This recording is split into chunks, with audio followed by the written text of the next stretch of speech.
Good morning, Internet. How are we all doing? Welcome to Saturday Serial. I need to find my keyboard. Where is it? There it is.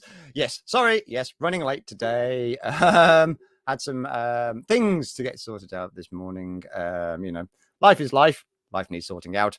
Hope everybody's doing well. Oh, my ghost face fell over. Oh dear.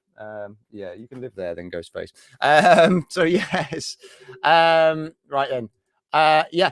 Without further ado, yes, you've got me. I'm going to bring my awesome co-host in now. And here he is, the awesome deleted scenes, Stephen. Good morning. How are we doing? Doing just fine. How about yourself, man? I'm doing good. I'm doing all right. I'm, like I say, have a crazy morning.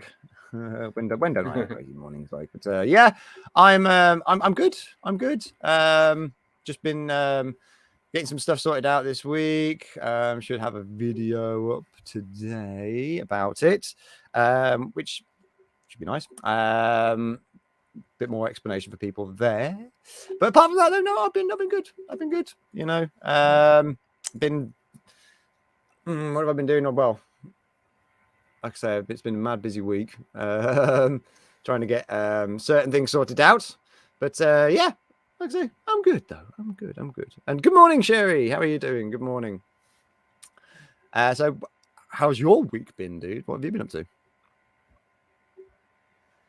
Well, last night I was over on Troy Pacelli's channel for his Friday night last call. And hey, we love Troy. We took a deep dive into David Lynch's Mulholland Drive. Oh, no, that's a movie that film. I very highly recommend to everyone out there would be to see it again, and then watch our commentary because we definitely had some ideas and theories that I think are correct. So shout out to Troy Pacelli and also Aged Boomer who was with us. Ah, yes, good old Aged Boomer. He's good fun. Yes, he is. I think the last time I did a watch through with Troy on Troy's channel was Frankenstein, Mary Shelley's Frankenstein. You know the one with Robert De Niro. Oh, right on. Yeah, he did a watch through, a watch party on that, which was good. Like I say, I hadn't watched that film in ages. It was a good excuse to watch it. Like it's a classic, like you know. And forget how good of a take it is on Mary Shelley's Frankenstein. Actually, that film, like you know, considering all the other versions of the Frankenstein story that we've gotten throughout cinema and stuff like that. Like, I mean, there was one with Daniel Radcliffe. He was in it, and James McAvoy as well. That was about Frankenstein. I think that was called Victor Frankenstein or something like that. Like, but yeah. I'd forgotten about that. Yeah. It was a while back. That was like, but the guy in the Frankenstein suit who actually played like the Frankenstein's monster. Sorry, like, I know the guy, Spencer Wilding. Like, yeah. So yeah, that was like I say, he's like big guy. He always plays different characters in different films and stuff. Like, he's a character actor. He's actually the guy who was in the Darth Vader suit for Rogue One. You know, at the end. Oh, really? Yeah, Spencer Wilding. And also, the best way to, if you want to know who he is, the best way character that people will normally go, oh shit, yeah, I know you're on about. You know, Guardians of the Galaxy, the first one. Mm-hmm. Yeah, you know the prison guard that's got Star-Lord's headphones on and is listening to the music. Oh, the blue guy. That's him. That's Spencer. Yeah. Oh, right on. Yeah. Cool. So he had a fun story about that day actually, which is quite I always find interesting. Like, it was apparently on the set of Guardians of the Galaxy, James Gunn had pots of Play-Doh. You know Play-Doh? Mm-hmm. Right. He had pots of Play-Doh, just little pots of Play-Doh, like. And each day, the cast member who he thought performed the best, like, you know, give it their all and stuff, he give them a pot of Play-Doh, just because.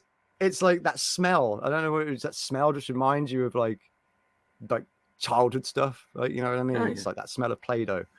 And Spencer apparently still got it till this day. Still got this pot of Play-Doh that was given to him by James Gunn. which is awesome. Well, I hope he got him to autograph it or something. Well, you would have thought, like, yeah, you would have thought, like, so.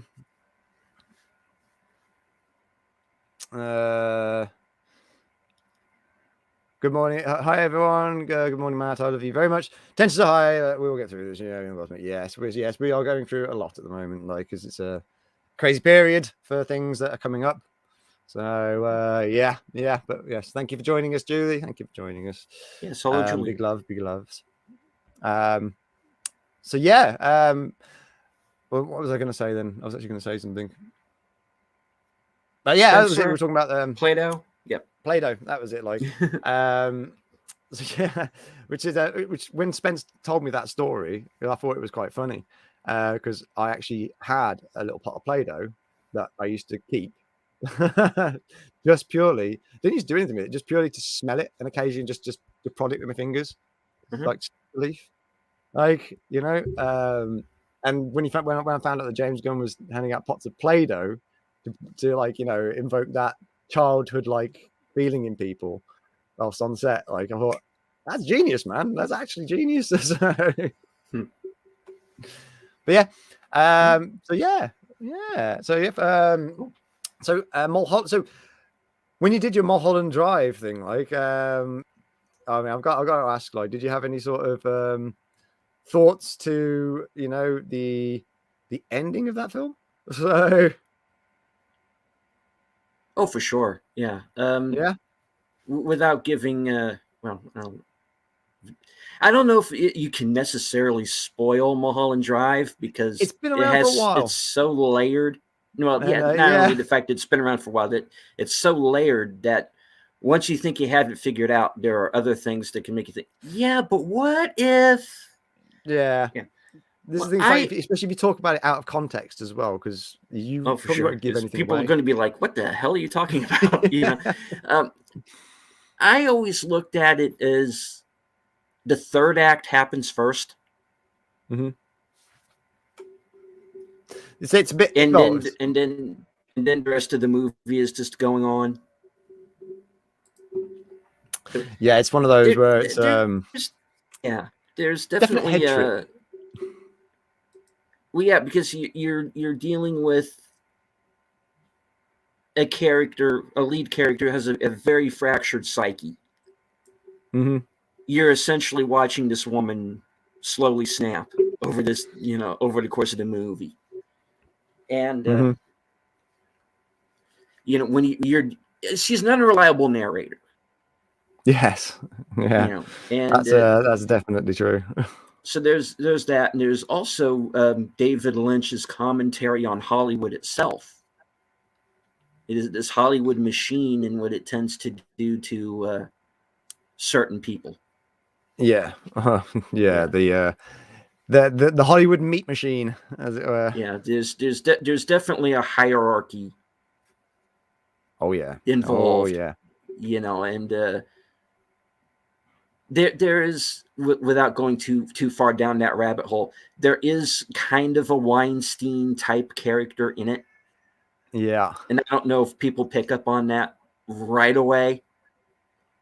Yeah. But, yeah. It's one of those, like, because you mentioned Weinstein, that just reminded me of another film that made pretty almost literally did the Weinstein thing in the film. And like, I'm surprised they got away with it, but considering like Weinstein was one of the producers of the movie as well. Yeah, Scream 3. As much as it's not the best Scream film, that whole story arc about her mom in Hollywood and everything and what happened to her and stuff. Yeah. And the character, the what's his name? Lance Henriksen plays, the producer guy. John Milton. Yeah. Yeah. He's literally an allegory for Harvey Weinstein. Oh, for sure.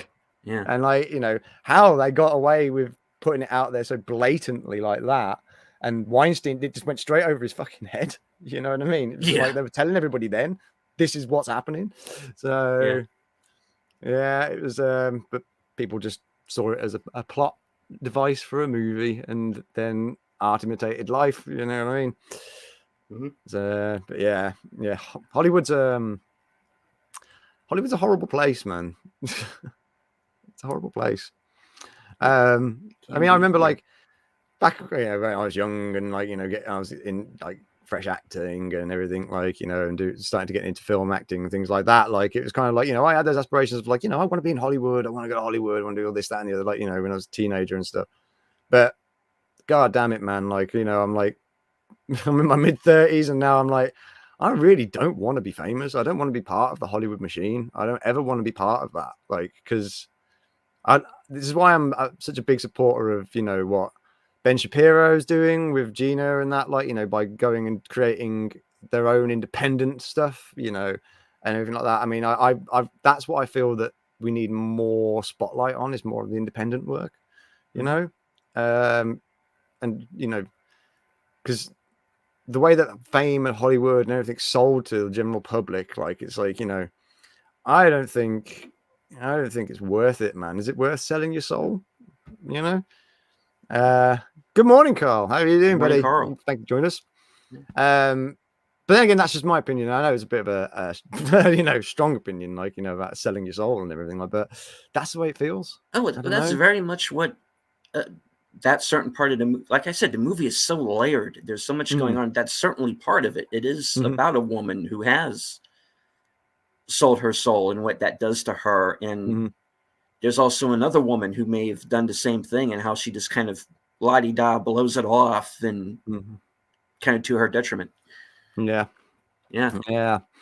So Mulholland Drive. Anybody who's watching, if you haven't seen it, highly recommended viewing. You need to sit down and watch it though, like really watch it. This isn't a movie where 10 minutes in you get up and you fix yourself a sandwich. You got to pay attention, exactly, because it throws a lot at you, and lock yourself in. Yes, that's it. Buckle lock up. yourself for a couple of hours. Right. You'll be all right. By the end of it, you'll probably be sat there going, And I really do think Naomi Watts got ripped off from an Oscar nomination, because she certainly deserved it. Oh yeah, like I could go down that rabbit hole as well. Like with the Oscar thing, like it's like that almost feels like it was kind of an FU to David Lynch. You know what I mean? From them, but I don't know. Maybe that's what it was. Because of his commentary. Like they might have the powers that be, especially up in like the people who like run the Oscars and things like that. Like maybe it was like a whole like, well, if you want to fucking talk shit about us in your film, we'll not nominate your film. Like like fucking we'll not get you not win or not let you win, even like so. But interesting story there. So definitely head over to Troy's channel, people. Check out the replay on that. Like that'd be interesting. If I remember rightly, Troy does tell you when to start playing the film. So if you want to play it along with, you can do that. So there we go. That's that.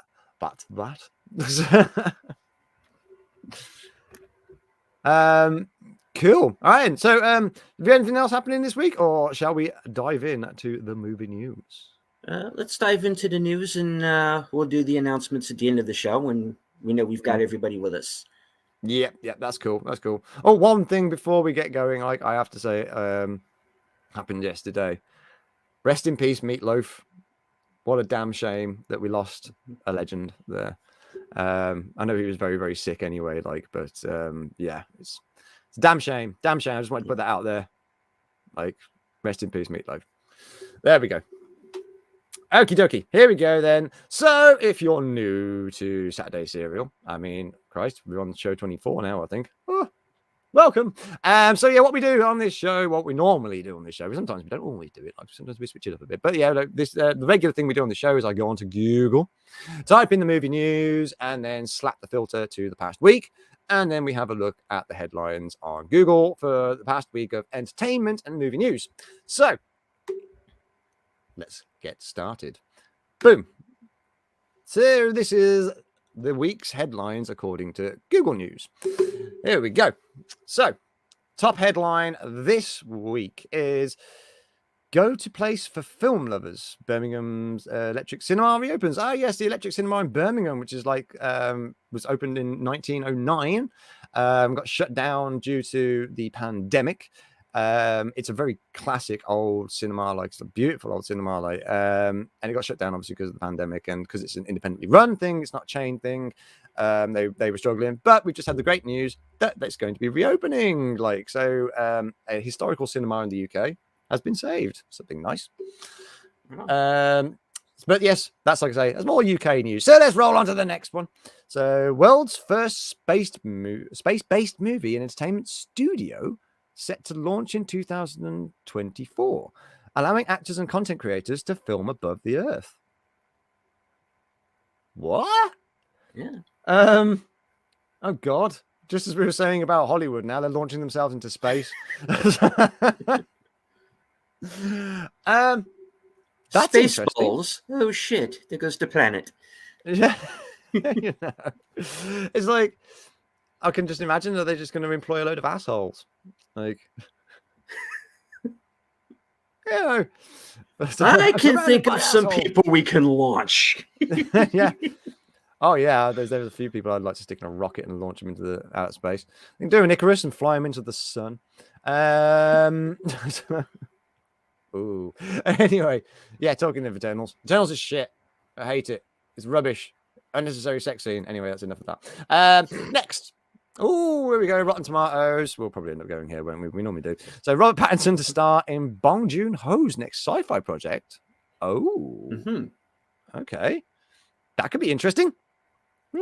Yeah, it's an interesting movie. It's called Number 7, and it's based off of a best-selling science fiction novel. I don't remember the author's name just now. It's about a robot that's going to be replaced, and he decides to go, and he pulls a Johnny Five and decides he's going to live. Yeah. Okay. Could be if done. It could be good. Could be good. Well, Bong Joon-ho is an excellent director. Oh, for sure. Say. Absolutely excellent director. Because he did Parasite, didn't he? Yes, he did. Excellent movie. Which I really fucking I didn't know what to expect with Parasite, like, you know, but like, oh man, that film is really good. Like, really, really, really good. Really fucking crazy story. And cinematography is absolutely like gorgeous. Like, yeah, highly recommend that Parasite. And they built that have great chance to see it. But yeah, okay, this is going to be working cube with of a house. You know, say again. And they built that great Rubik's cube of a house. Yeah, like literally built it. Like it was like, you know, it was all set, wasn't it? Like, I think they used a bit of blue screening to extend certain parts and stuff. But there's like the great thing about Parasite is there are a lot of effects used in it that you don't notice. You know, it's like, and those are the best kind of effects. You know, when it blends in so well with what you're watching, you don't even pay attention to it being an effect. You know, so yeah, that was one of the things I couldn't believe when I saw some of the behind the scenes stuff on Parasite. I was like, what? That was blue screening? It's like, what? Didn't realize that. Like, it's like, but yeah, like, so the subtle effects are always the best ones. Enhance your thing, not just completely use CGI. Like, you know, that's what I hate when I used to like think, oh yeah, cool. But nowadays it's kind of like when you get to like, especially the end of Marvel films, with the big CGI fucking over the top stuff, like it gets a bit too much sometimes. Like, you know, I'm appreciating seeing more practical things these days. Again, and then you can enhance with CGI. That always looks better, I think, in my opinion. But that's just my opinion. I agree. I better be careful with my opinion. My opinions this week have been getting some attention from people. So, anyway. So let's move on to the next one. Okay, so electric again. That's another article about the electric cinema being saved in Birmingham. That's a BBC article. Something interesting about the BBC as well. They've just announced that they're going to be scrapping the license paying fee because in the UK, I heard people pay TV license for the BBC, and that's what helps fund all of the BBC shows and everything like that. Which I think now this is a good thing. I'm just going to quickly drop this in, like, because they scrapped the license fee, okay, forcing people to pay for the BBC, all right. So the BBC feel like they can just get away with sticking whatever the hell they want on there, like, because, you know, they're getting a license fee paid to them. Like, you know, they've got a constant flow of cash from the whole of the UK. Okay. So I now believe that if they take away this license fee, like, that means that then BBC are now going to have to be on their fucking tiptoes, especially with shows like Doctor Who and the terrible writing and trying to get away with the crap that they put out there and stuff. It's like, Now you've got to be careful because you're going to lose your viewership, and that means you're going to lose your pay and everything else. So hopefully this is a lesson to be learned here from the BBC. Because I'm sorry, they destroyed Doctor Who. Absolutely destroyed it. So yeah, okay, next. Let's roll on then. Let's roll on. SS Rajamouli's, I hope I said that right, period action drama RRR to hit the theaters on March 18th. So that's a Bollywood film, looking like. Okay. If anybody's into Bollywood movies, there's a new one coming. Which I don't know, sounds like it could be interesting because apparently some Bollywood films are okay as much as they are crazy. So COVID-19 new Mission Impossible 7 and 8 delayed again due to coronavirus pandemic. Because they were filming them back to back, weren't they? 7 and 8. They were. And as everyone remembers from last week's show, Mission Impossible 7 was one of my most anticipated movies of the year. Indeed. And now it's the second one out of the three that I had to now be pushed back. I know, yeah, because you're John Wick as well, didn't you? Yeah. Okay, Stephen, right, this is your opportunity then, right? Because you've just lost one again. What would be your next one that would have been in line? Oh, no, I'm almost afraid to say now. I guess Top Gun Maverick, so far as I know, that's still coming out this year, but that's already a movie that itself has been delayed for going on 2 years. So I know, yeah, like I'm almost afraid to say. Well, I mean, like that's poor old Tom Cruise at the moment, right? I mean, that's 3 of his films that have been affected by this. Like, Geek. Yeah. Well, fingers crossed. And going back to one of the previous articles, if he wants to shoot this movie, they're supposed to be, they say is going to be partially shot in space. What's it going to do to that film? You know, that's a very good question, actually. Yeah, because that could get pushed back now. Yeah. I mean, I know Mission Impossible 7 is complete. It's shot. Yeah. How far into 8 did they get? Oh, I'm not too sure. As far as shooting it, I've heard nothing about it at all. Yeah, no, that's a good thing because I didn't realize until like literally the week that they were doing 7 and 8 back to back like that. So I'm very curious how far they managed to get. Is it going to be like another like Superman 2, like Superman incident, like, you know, where they went back to back there and only got part of the film finished? So I hope nothing. Like I say, from what I've seen behind the scenes and everything like that, like this new Mission Impossible looks like it's going to be so good. So I really hope this doesn't, you know, like nuke it before it even gets to happen, like, you know, because of the delays and like people losing interest in it. But I guess after 6 films so far, like Mission Impossible has got quite a strong fan base behind it, like, so but yeah, I mean, I don't know what he's been planning to do though, because like, you know, like everything else in the UK is, because I know they're filming a lot of this over here in England, like, you know, well, they were, and like over here, like we've just had the announcement from the government that you don't even have to wear a mask now unless you want to. We're just like all the restrictions are being eased in the UK, like, so I don't know. I don't understand. Maybe like they moved filming to somewhere else now, like, so this is what's causing more delays. I don't know, because it's a global film, isn't it? Like they know they're going to be using a lot of global locations. So, I don't know. Fingers crossed, though. Fingers crossed we get it sooner rather than later. Okay, so let's go on to the next article then, because I just saw Kenneth Branagh. So Sir Kenneth Branagh on Belfast. Writer and director says introspection of lockdown helped inspire movie which is tipped for success at the BAFTAs and the Oscars. Okay. So that says like Sir Kenneth Branagh has said incident of lockdown helped him to write the film Belfast, his semi-autobiographical take on his childhood. Okay. Interesting. Yeah, I can. I mean, he used the time down for good, for something constructive, and he made a great movie out of it. I highly recommend Belfast.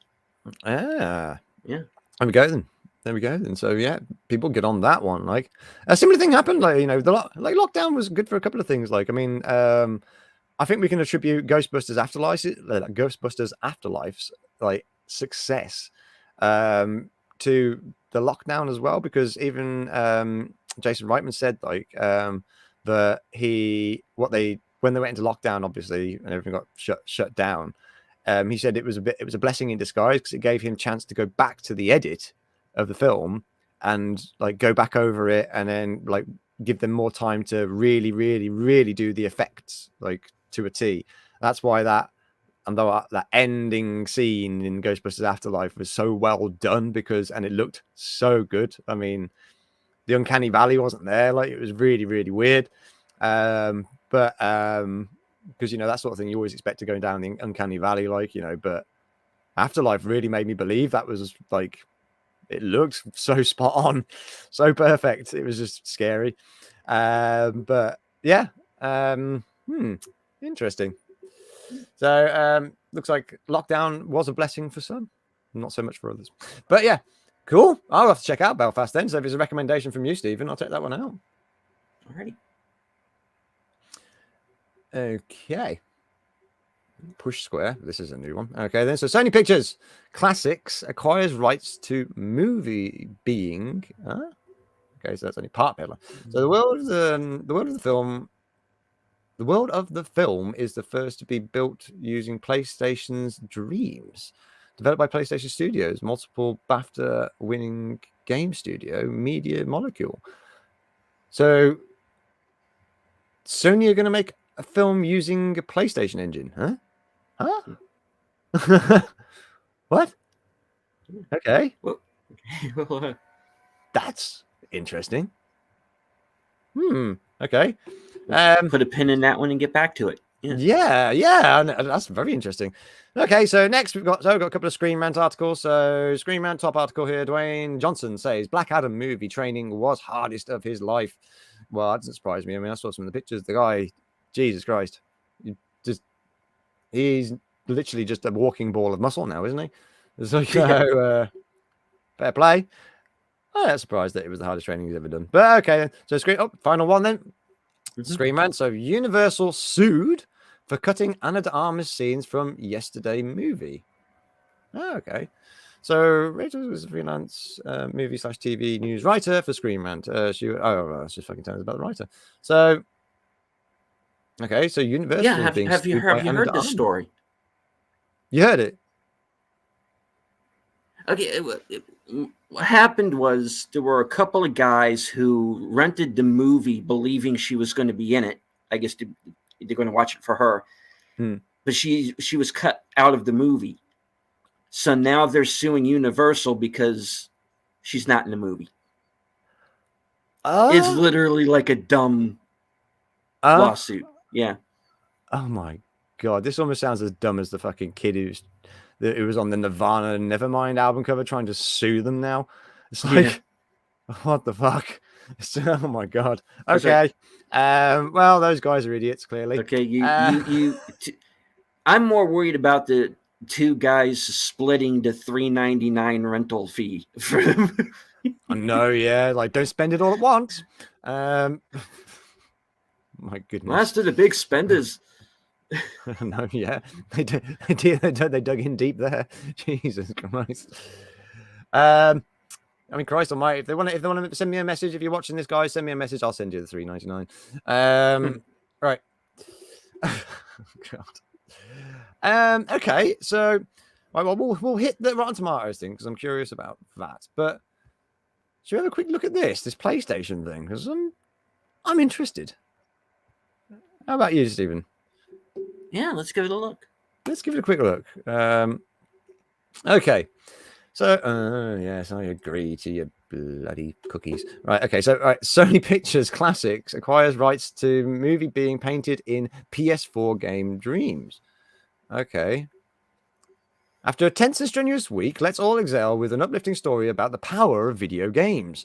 Sony Pictures Classics has acquired the distribution rights to Alex Helfrecht's, A Winter's Tale, a movie which is being partly painted in PlayStation 4 game Dreams.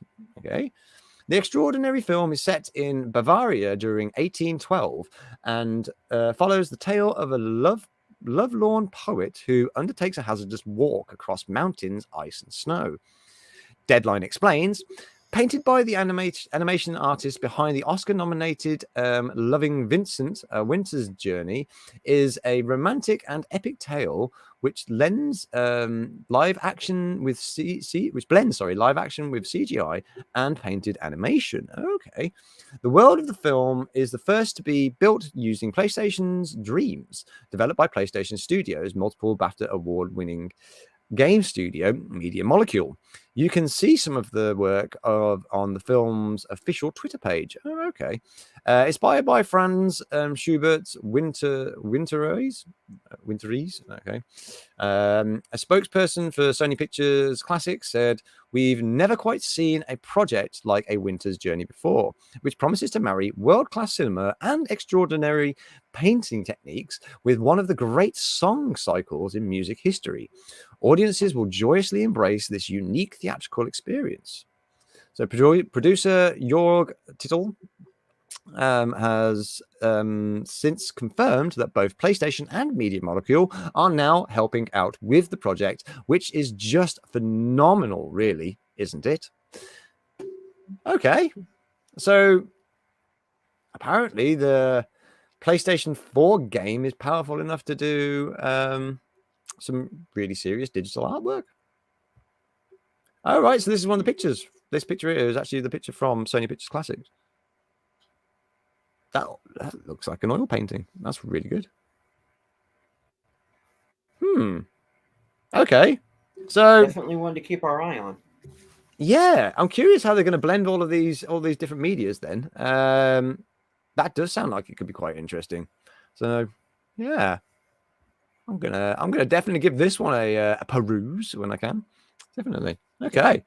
So anyone in the chat or whoever watches the replay, if you know any more about this than the article has told us, let us know in the comments. Yes, please do. Please do leave a comment. Actually, I just realized something. Yeah, anybody who's here, share it around. I totally forgot to share this stream today. I'm a terrible host. How do I do this? Right, okay, hold on. I don't want to do that. Right, yes. I totally only just realized that I need to share this. Okay, right, yeah, I'm going to quickly share this on Twitter. Right, anybody who's watching right now, if you're not watching or whatever, yeah, live on Twitter right now. Right, here we go. I'm going to put it live on Twitter. Here we go. Live update whilst we're on the air. Live on Twitter. No, I don't want to put live on Twitter. Live on the I'm not live on Twitter at all. Live on the air now.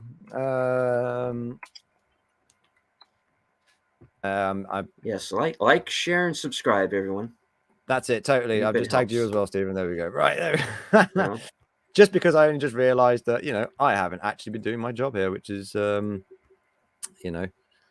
supposed to share these things around, because otherwise who the hell's going to know that what we're doing? Right. Okay. So there we go. I just shared it. Share it on Twitter, people. Follow us on Twitter. Follow myself and follow Stephen as well. At Deleted Scenes on Twitter. You won't regret it.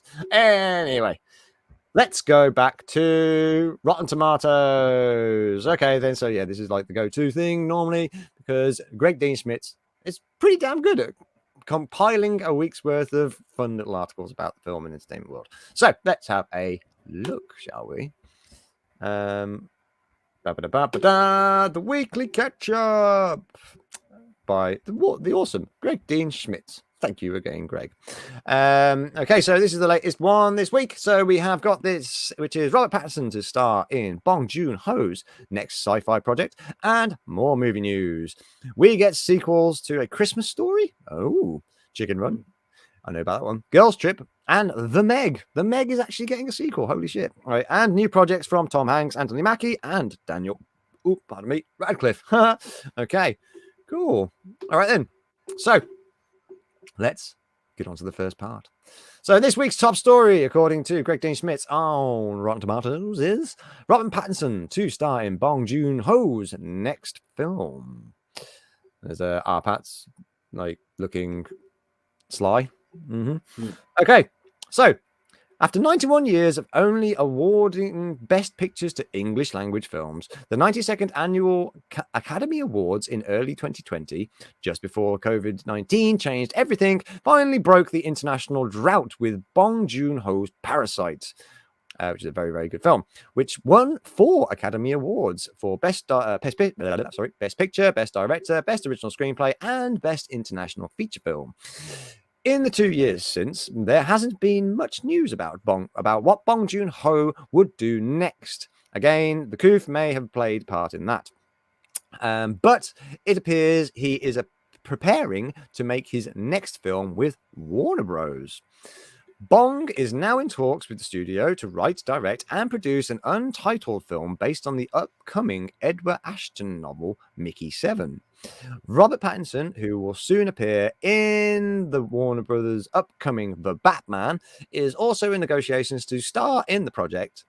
The novel is described as a science fiction thriller about Mickey 7, an expendable, he's an expendable, a disposable. Hey Brandon, how you doing, brother? Sorry, I just spotted that there. Disposable employee on a human expedition sent to colonize the ice world Niflheim. Okay. Whenever there's a mission that's too dangerous, even suicidal, the crew turns to Mickey. The premise brings to mind the replicants from Ridley Scott's Blade Runner, who were created to do the outer space grunt work humans didn't want to do.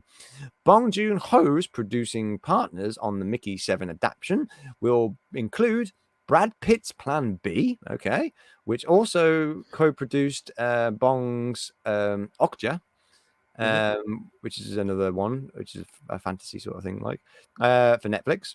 Warner Bros. Is also actively developing an adaptation of Parasite for HBO Max as a limited series. Oh, okay. So Warner cashing in. Well, they kind of need to after they're about to lose a shitload of money on DC. And the fact that they just lost Godzilla too, because the Godzilla series is going to go over to Apple TV. Really? I did not know about that. Oh shit. Damn. Yeah, it does sound interesting, this one does actually, Brandon. It really does, mate. Like I say, I like the idea of robots doing, going sentient and stuff. It's quite cool. Shit, they lost Godzilla. So hold on, does that mean Legendary have still got it, but they're not working with Warner Bros? They're going to be working with Apple. That's correct. Shit, because at first then I thought Toho might have stepped back in and gone like, you know what, we're taking the rights back. But okay. Oh, so yep, Warner Brothers messed up with Lionsgate. Or Legendary. Yeah, this is what I mean. It's like I thought Warner Bros. Had a real deep deal with Legendary Pictures. Oh damn. Yeah, I agree there, Brandon. Most definitely. Way too many fools out there, my friend. Way too many fools out there. Oh. God damn, Stephen, you just dropped a bomb on me there, bro. I did not know that. I'm going to look deeper into that one, because I really enjoyed the Godzilla MonsterVerse, that Legendary created with Warner. But yeah, I mean, what's happening at the top of Warner Brothers at the moment, man? I don't know. It's like everything was looking so promising, and now all of a sudden it's just like, what the fudge is going on? It's definitely time to make some changes at the top, I think. Yeah, because haven't they just been taken over by Discovery Plus? Like their media section has been bought out by Discovery Plus. Is that I'm right? It's Discovery Plus, isn't it? I believe so. Yeah. So I'm starting to think that Discovery Plus hate money. That's what it's starting to feel like. It's like Did they have anything to do with the Matrix? I'm curious. What's that? So we say, oops, sorry, Brandon. I'll pull that back up again. Warner Bros. Doing the day and date on HBO's cost them dearly. Yeah, I know. For and sure. Also allowing the Matrix to be what it was. They fucking killed that franchise. Like, really killed that franchise. Like, dead. It's like, wow. Okay. Wow. I did not know that. You just blew my mind there, Stephen. Fucking hell. Okay. So, anyway, at least this is something that we kind of could possibly be good, you know? Could this be like the sign of maybe something good going on at Warner Bros? I mean, because like if you look at the DC stuff, like it's just no, don't pay attention to that. And obviously now, like they've lost Legendary. It's like, well, damn. Damn. Okay. We'll wait and see. Wait and see there. Interesting. So, any more thoughts on this new upcoming Mickey 7 film then, Stephen? Well, like I was saying earlier, it looks very interesting to me. It is very reminiscent of Blade Runner and to some extent Short Circuit. Yeah. I'm also thinking of the Murderbot Diaries. I don't know if you're familiar with that. That's a series of books by a woman named Martha Wells. That's also about a robot that gets hired on to do these sort of suicidal missions that other people won't do. And he decides one day that he's not going to do it anymore. So that's very, I like it. So it's kind of like the robot all of a sudden like having that an epiphany of like, fuck you humans. Yeah, pretty much. I kind of equate the Murderbot Diaries to the Terminator if you were played by Alan Tudyk. Right. Because that sounds quite interesting. He's this unstoppable robot, and it just decides one day, look, humans, you're not so bad. You could improve, but you know what? If you get killed, fuck off. Fair enough. Good morning, Maria. Good morning, Maria. Us. The lovely tea and telly. How are you doing, Maria? Good to see you. Good to see you. I hope you're doing well. I hope you're staying happy and smiley, because we do love our happy, lovely Maria. She's great. Awesome. Well, yeah, I'm gonna definitely have a look into that. Then that sounds like an interesting series. This is a series of books. It is. I think there are 6 or 7 books in. I wonder if they're available on Audible. It might be. And I think the most recent one won the Hugo, I think. Oh, really? Oh, great. Yeah. Oh, nice. Oh, wow. Definitely worth checking out then. Award-winning series. Like, so, okay. Yeah. Awesome. There we go. We've got a cool-looking, Bong Joon-ho film coming up, which is about crazy robots, and also a recommendation for a book series there. Like, definitely. See you. Yes. Good to see you doing it. Oh, thank you. Thank you very much. Good to see you too, mate. Good to see you too. Right then. Okay, so let's roll on to the next story then. Oh, the other one that this reminded me of, I get a little bit in my head. Sorry, Chappie as well. Yeah. Because Chappie's again, like when Chappie came out, like a lot of people compared it to Short Circuit. Like, it was like, oh, it's just a modern take on Short Circuit set in South Africa, with, but with Dartwood, who are a very interesting band. Yeah, I mean, because I enjoyed Chappie. I don't know what it is. I like Neil Blomkamp stuff. Demonic wasn't the best film, but I still enjoyed it. I enjoyed the concept. But his Oats Studios, though, on YouTube, is a channel I recommend checking out if you're a science fiction fan anyway. Like, type in Oats Studios, like OATS Studios, into YouTube. Go check out that channel. It's Neil Blomkamp's channel on YouTube. And he showcases a lot of sci-fi shorts and stuff on there and stuff by different directors and things like that, and things that he makes as well. And they are quite high-end short films, like really good special effects and everything, like, and some really trippy horror stories as well. So check it out. So yeah, Oat Studios. Anyway, so yeah, should we roll on to the next article then? Indeed. Let's do it. Okay, so number 1, which is not the top of Ralphie to return for a Christmas Story sequel set in the 1970s. Oh, yes. What? Okay. Yes, I heard about this one earlier this week as well. Yeah. This is a news to me. I have not. I must admit, I have been quite bad this week on keeping up on the news. But I mean, this is an interesting thing to go into a sequel to now. Right. Okay. Let's have a read. Okay. Then so. When A Christmas Story was first released in the midst of the holiday season of 1983, it was moderately successful at the box office, opening at number 3 behind Amityville 3D and The Big Chill, eventually earning just $16.7 million in its initial release. I don't know what that equates to in today's money after inflation, but it's not bad. Much like another holiday classic set in the 1940s, It's a Wonderful Life, an amazing movie. A Christmas Story eventually became a bona fide pop culture phenomenon through annual cable television airings and marathons. Bob Clark, the writer, director, and producer of A Christmas Story, died in 2007. Rest in peace, good sir. But now the original Ralphie is taking over where he left off. Peter Billingsley, the former child star of A Christmas Story, is closing a deal with Legendary and Warner Bros. To produce and star in a sequel to the film, which will be made for HBO Max.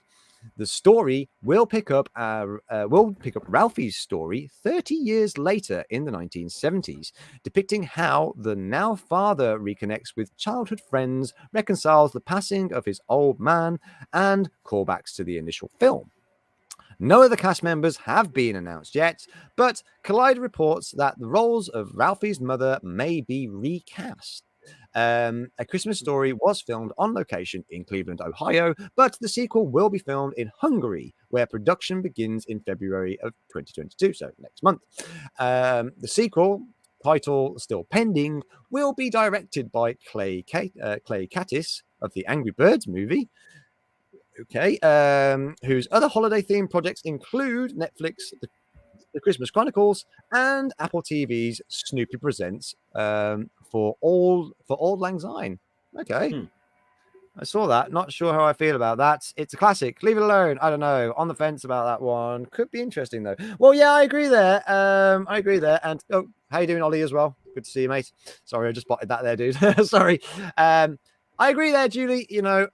Christmas Story is one of those films. It's a classic, and don't fuck with the classics, don't fuck with the original. And if you've seen the new Scream film out there, like everybody knows that the whole running meta commentary in Scream is about this sort of thing, which is doing sequels to beloved classics, like, and doing a requel, bringing a franchise back, and all that stuff. This is what I mean, because if they were doing a remake of it, I'd be a little bit more concerned about what's happening, but they're not. This is going to be a sequel. So the fact that it's going to be a continuation and set 30 years after the original gives it a chance to stand on its own legs, I feel, rather than just being classed as a reboot. You know what I mean? If it can be done as a true, respectful continuation of the story, I think it has potential. Has potential to get off the ground. And looking at the director now, who's obviously the director of the Angry Birds movie, I didn't realize he had already done Christmas films, which is very interesting. Very interesting. And that also that the original Ralphie's coming back as well. Yeah. I don't know. Yeah, I'm on the fence as well. I definitely agree there, Julie. I'm on the fence. This could be interesting. Could be. Talking of Christmas films, I found out as well from the director of the film that I started filming back at the end of 2019. Yeah, called Advent, A Christmas Story, which is a Christmas anthology movie. I found out from the director that my part of the anthology, the bit that I'm starring in, is a rough edit has been completed of it now. And they've got one more story to get done and edited, and hopefully the film will be out this Christmas. So you'll be able to see your boy doing some acting. One of my other jobs that I do. So that this just reminded me talking about a Christmas story and a Christmas film. So I was like, shit, yeah. So bit of shameless self-promotion there. Okay. Advent is the title. Advent, a Christmas a Christmas story. That's what it's called. The full title. So ladies and gentlemen, Advent, a Christmas story. Look out for it. Yep, coming from Pat the Ball Films and Lightbeam Productions. They're the studios that have been making it, and production companies.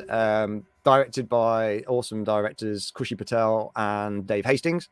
Yes, definitely. We've got some really amazing actors in it as well, some very heartwarming stories set around Christmas.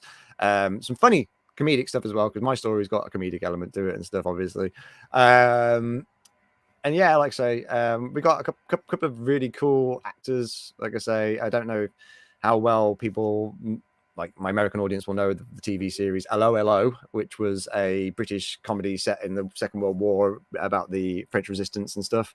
But one of the main actors from that, who played a character called Officer Crabtree, who is a British spy pretending to be a French policeman. So whenever he spoke, they really took the piss out of the fact that the words he was saying were wrong, and so but he was all done. It's so funny. Check out Hello, Hello anyway. But Arthur Bostrom, he's actually in this film as well. So yeah, it should be fun. Like I say, it's an independent film. It's not big Hollywood production or anything like that. But it's definitely got heart. So yeah, there we go. Recommend it. Anyway, it's enough of my shameless self-promotion of myself. Right then, so sequel to A Christmas Story. Could be interesting. Stephen, what do you reckon? Bringing Peter Billingsley back certainly relieves whatever misgivings I might have had about it.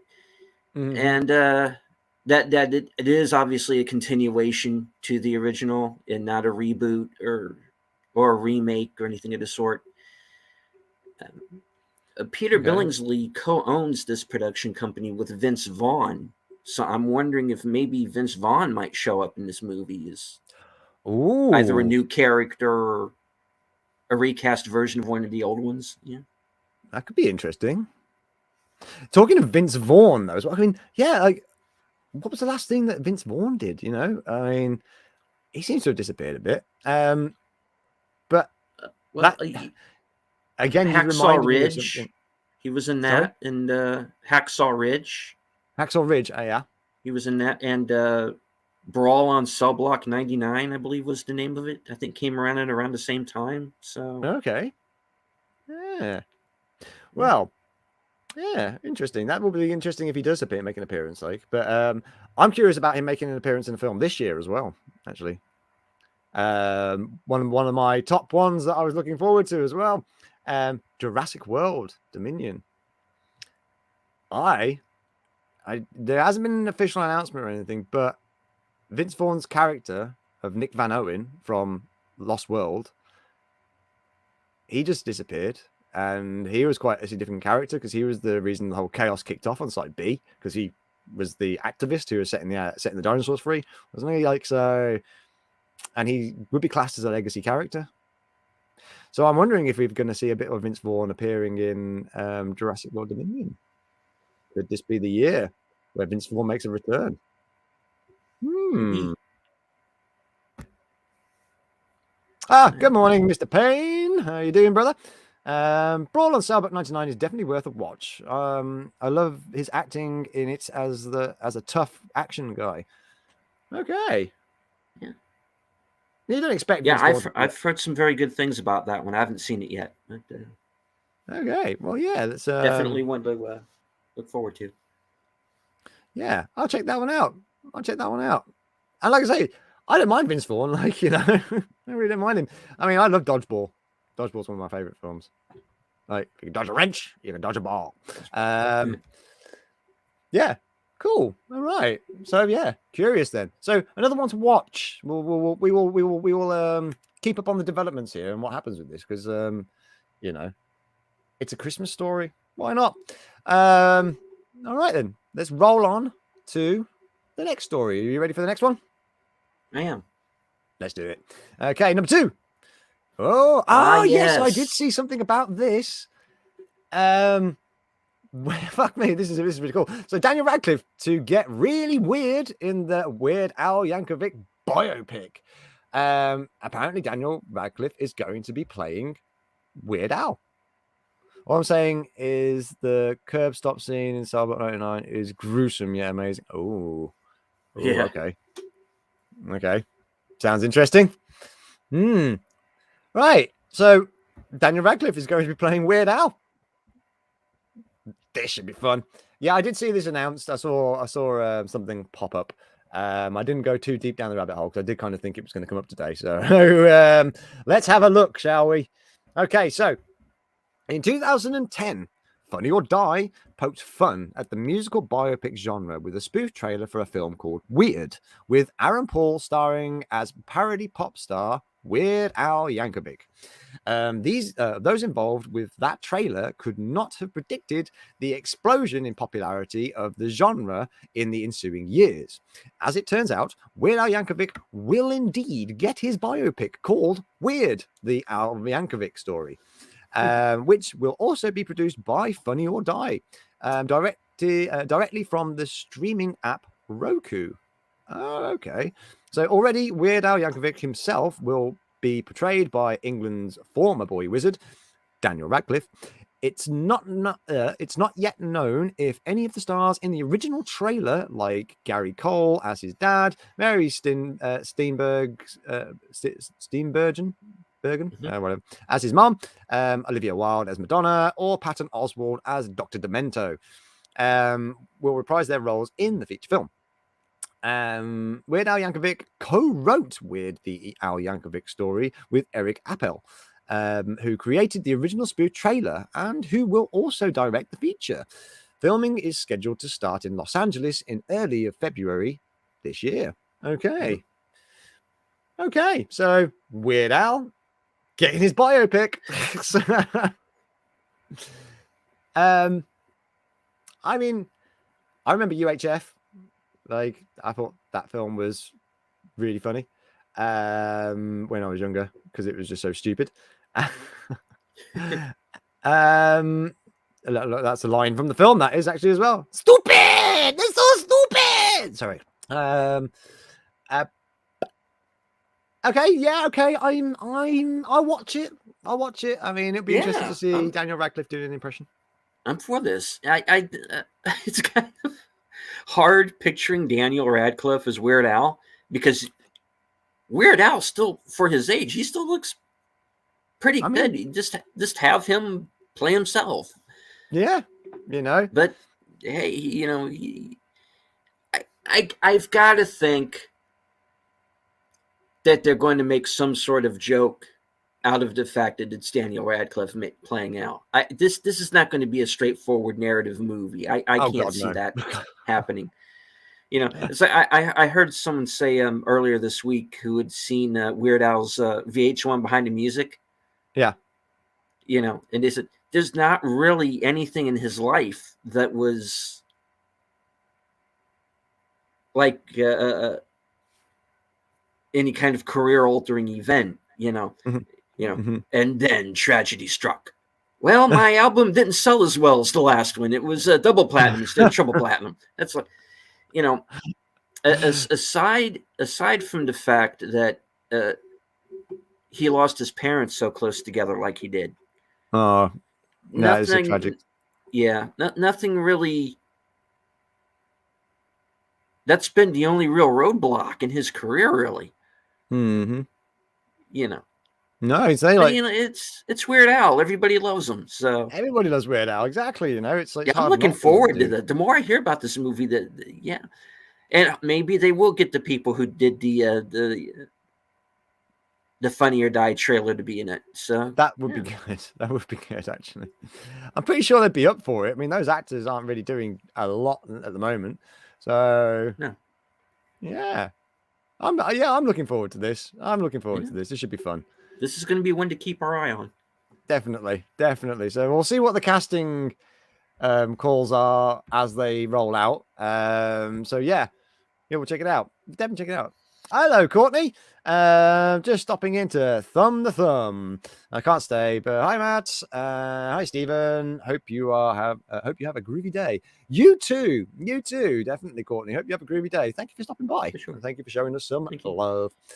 Cool. And Courtney was with us in the chat last night for Mulholland Drive as well. So as was the lovely Sherry, if she's still with us in the cool in the chat. Cool. So the audience has come over. Very nice. Thank you very much for joining us. Carl's just said, have you seen the trailer for the Aquaman 2 trailer? I have not. Out now? No. This is news to me. Yeah, I didn't know that had dropped. Does that drop today, Carl? Let us know in the chat. I can't play it on the show, but I'll definitely check it out afterwards, though, if it has dropped. That's interesting. Let us know, mate. Okay, so yeah, Weird Al Yankovic, biopic starring Daniel Radcliffe, and hopefully the returning cast of the Funny or Die skit. So yeah, nice. Okay, right then. So let's roll on to the next one then, because we're rolling up to an hour. Number 3. Hold that. No. Oh, okay. So Chicken Run and Wallace and Gromit sequels for Netflix. So it looks like Netflix have struck up a deal with the animation studio Aardman, who create Wallace and Gromit and Chicken Run and all those others. Okay. Because I do animation. I do stop motion animation. I do 2D animation as well. So I'm a big fan of Wallace and Gromit.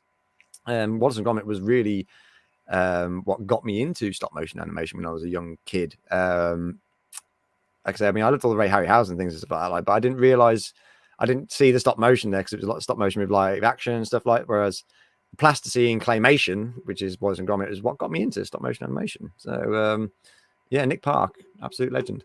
Right, so let's have a see what's happening over at Netflix, shall we?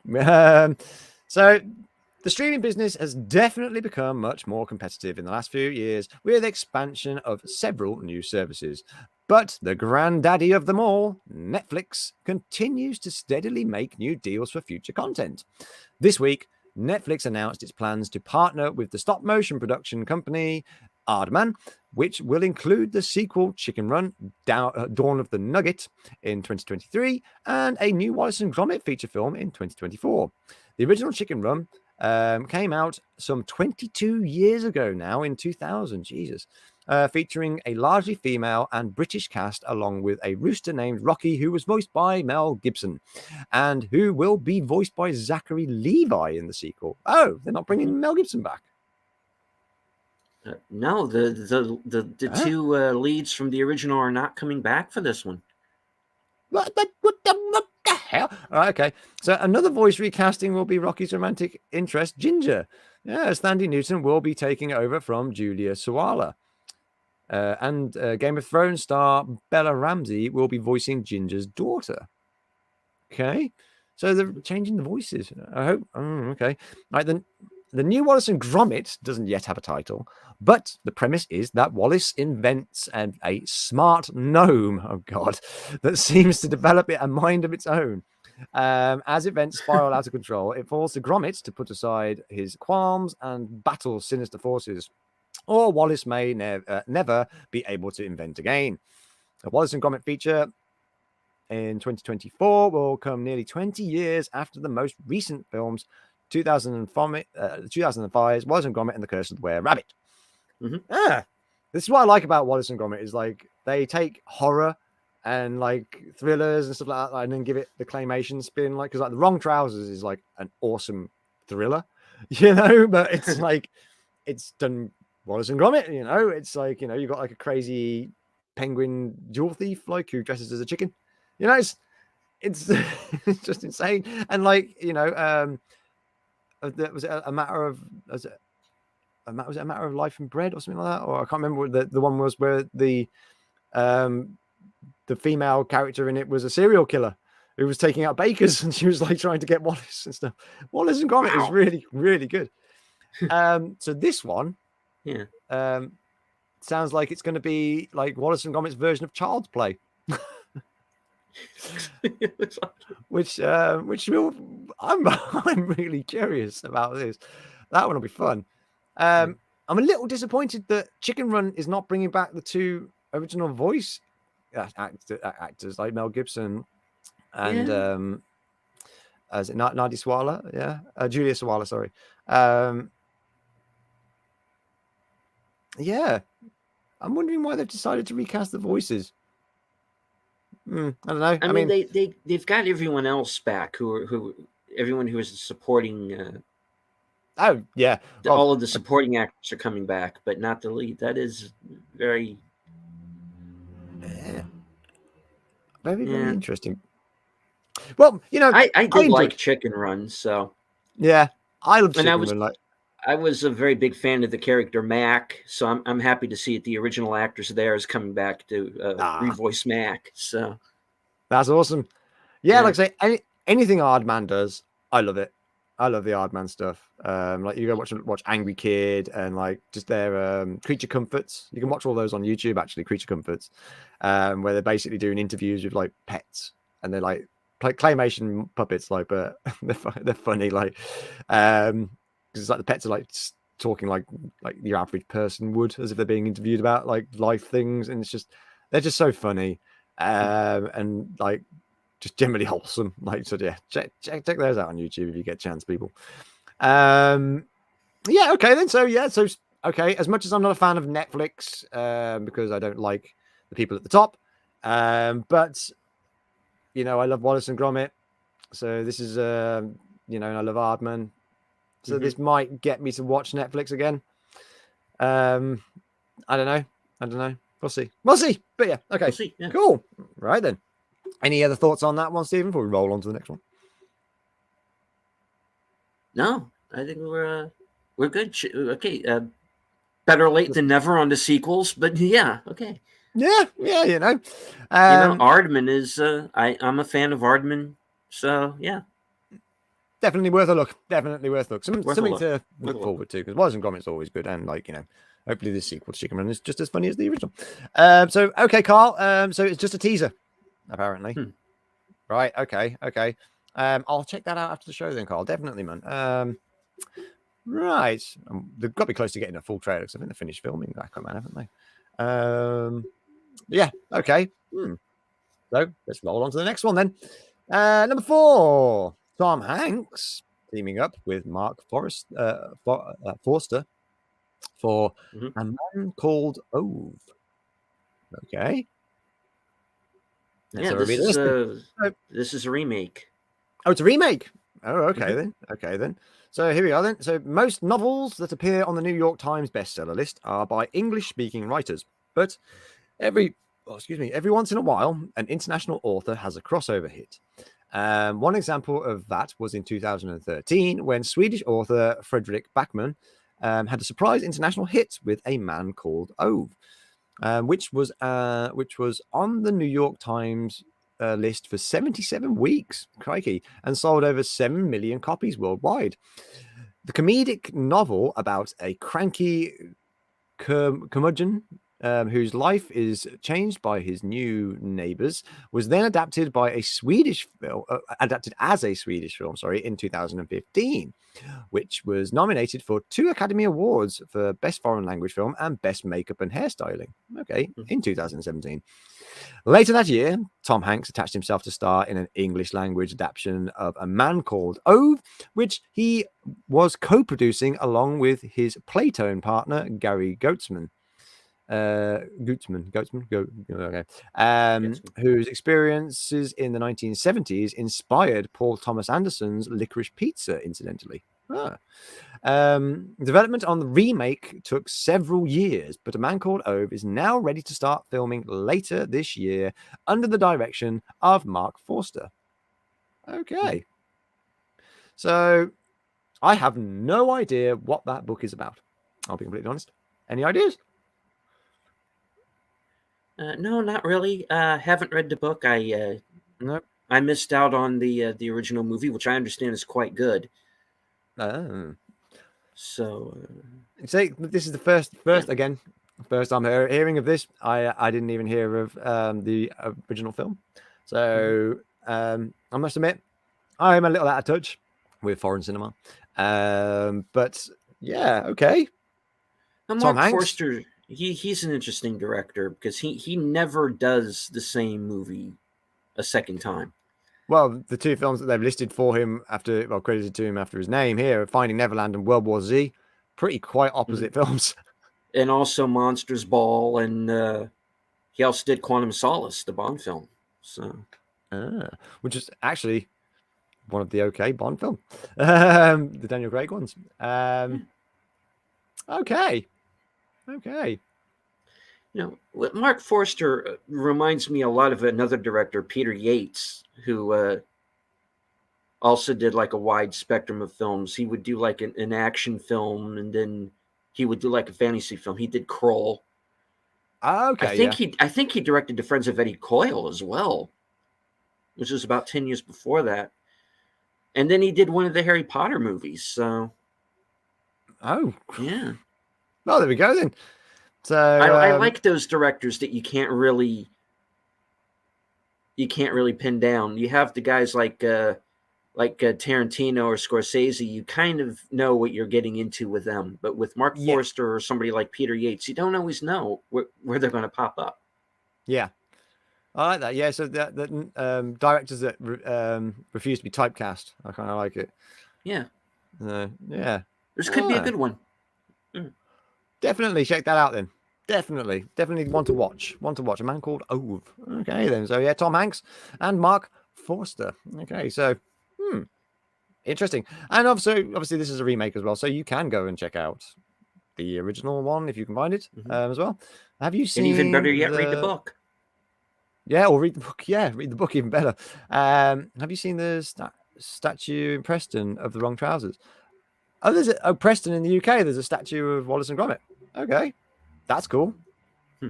Sounds good. Well, I'll have a look for that then. I'll have a look at that, Carl. Cool, awesome. Okay, Julie. Bye bye. See you later. Thank you for joining us again. And thank you for wading in and dropping us some comments. It's always nice. Always nice. Love you. I'll speak to you in a bit.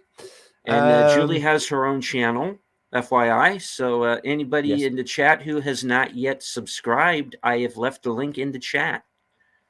That's it. There are links. Yes, like I say, Stephen has been being awesome on keeping up with that. So links to people's channels are in the chat if you want to go through the chat again.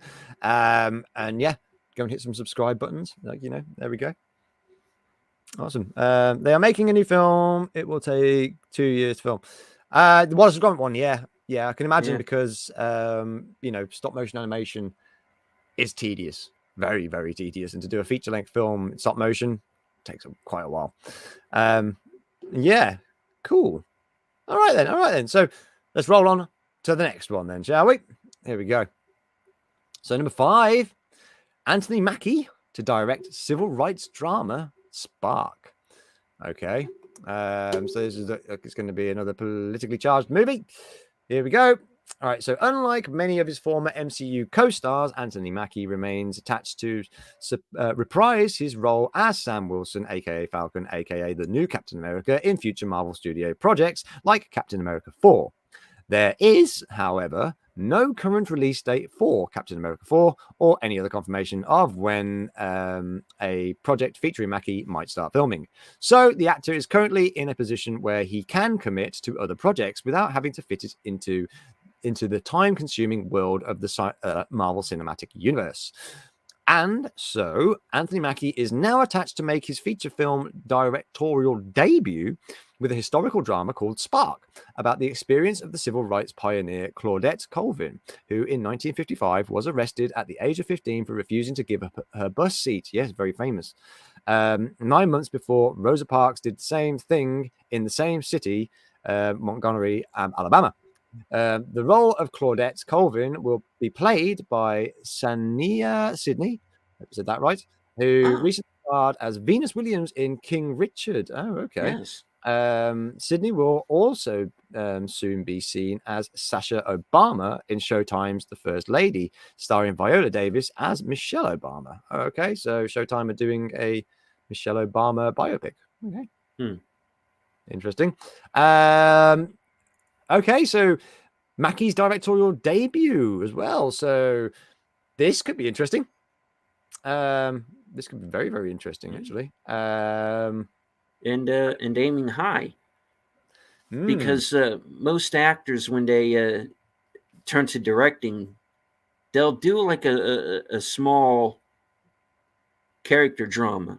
And he's going for the bleachers. He's a true life true life events. So yeah, I mean, and the whole civil rights movement as well is like, it's a very heated, can be a very heated subject, like, you know. So kudos to Anthony for taking on such a meaningful, you know, part of history to a lot of people. Like, so yeah, I can see this film rattling some cages. So interesting. And interesting. Maybe some cages need to get rattled. So oh yes, I am a firm believer in rattling cages. Right then. Okay, so something to look forward to. And again, again confirming Captain America 4, nothing in, like, you know, solid in stone about that. But yeah, so giving Anthony time to do some interesting things. Very cool. Right then. So any final thoughts on that one, or should we roll on?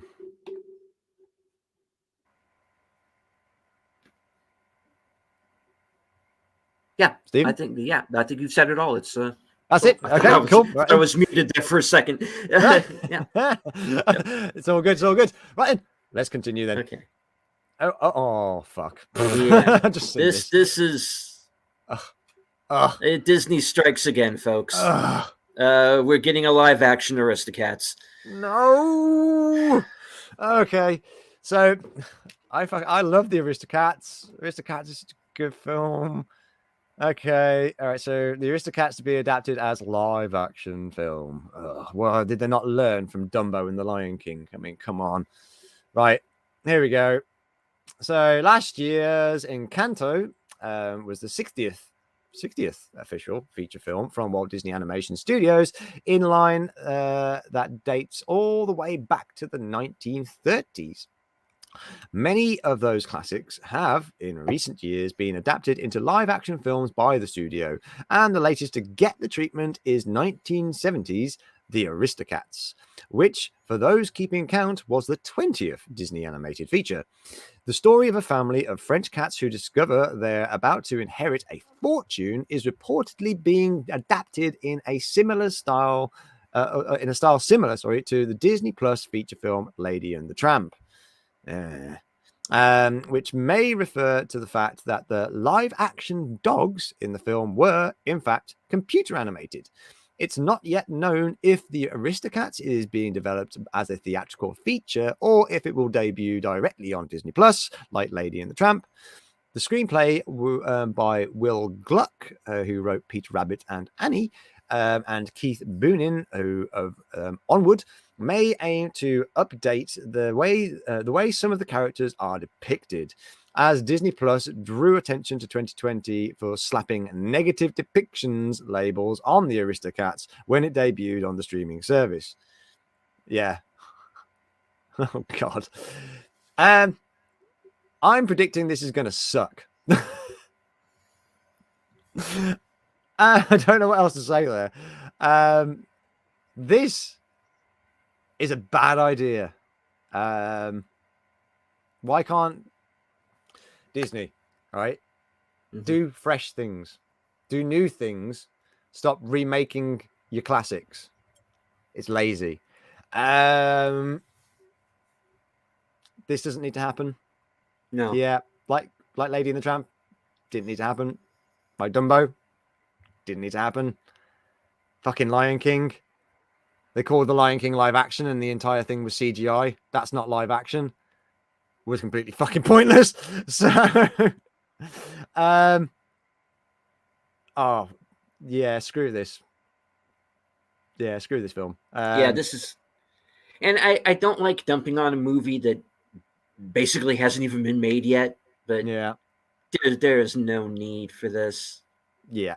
No, It's but just nobody asked for it. yeah, nobody asked for it. It's a cash grab, if it even is a cash grab, because they dump it on Disney Plus. A remake of the Aristocats, I'm sorry, is not going to gain you any more new subscribers, really. I don't think Disney. If anything, you're probably going to lose subscribers because you're going to ruin it. I mean, yeah, I don't even want to give this any attention. Any final thoughts on it, Stephen? No.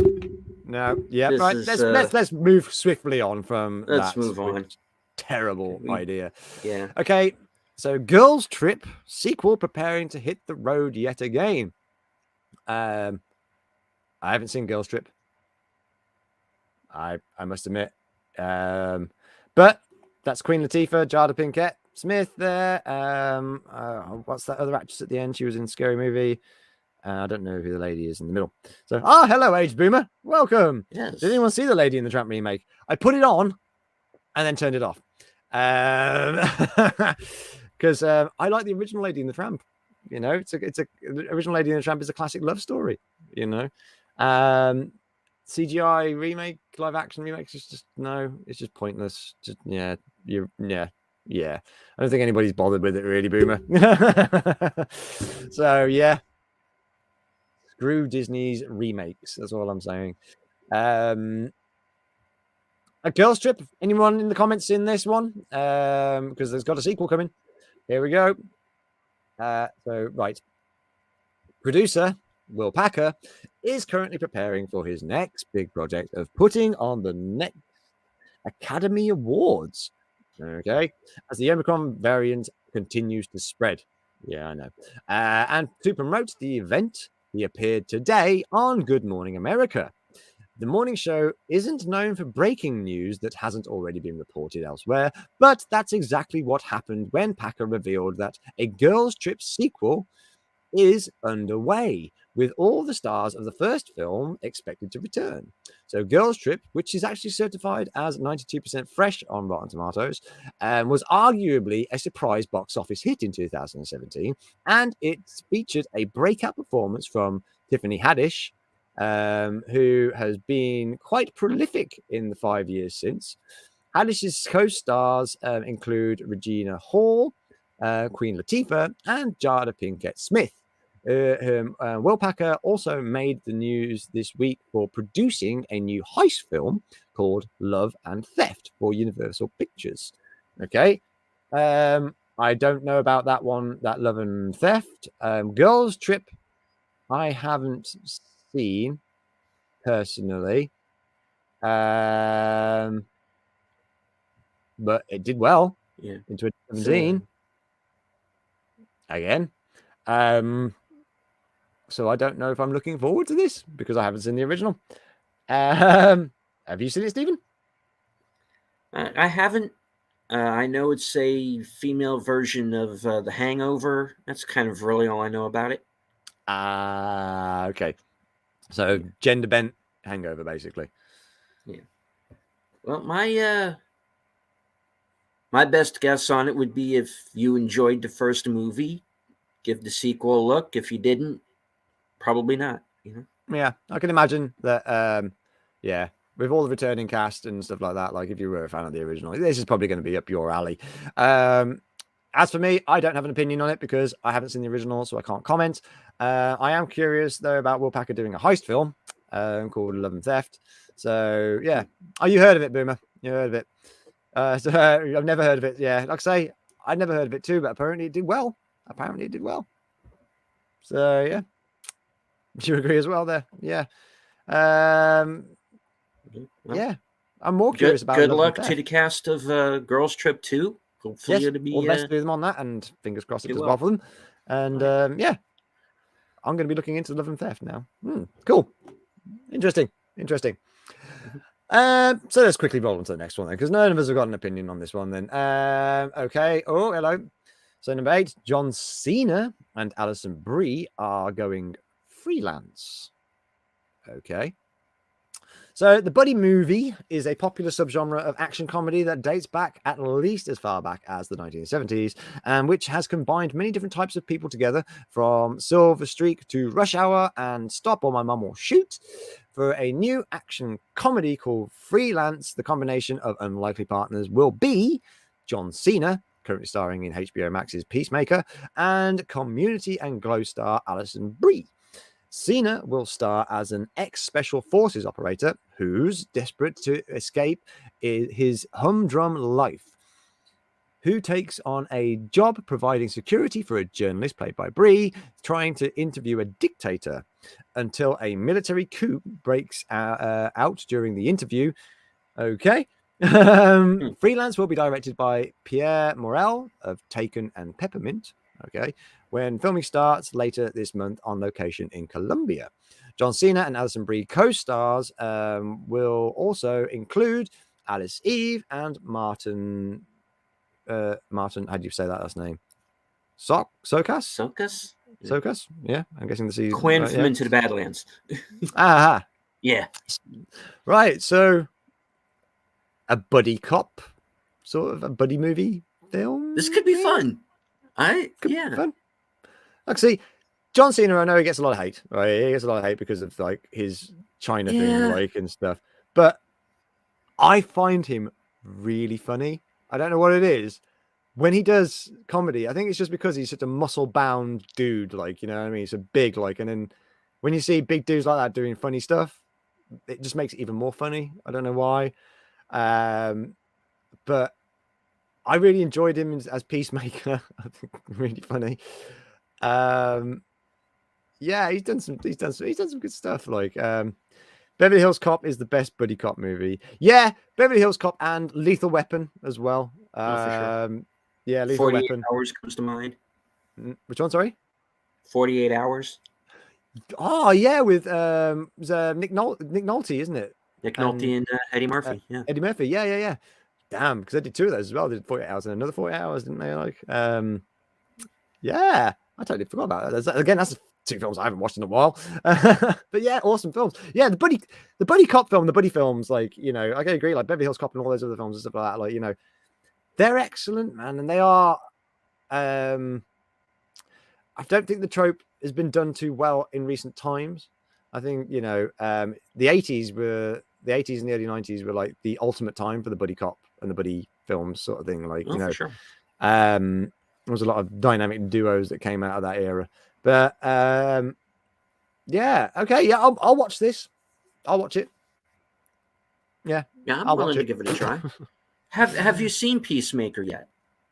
I haven't. I've resisted. I know that the 4 episodes are available now to watch, because they dropped the first 3 in one hit, didn't they? I think it was the first 3 episodes that dropped in a chunk on HBO.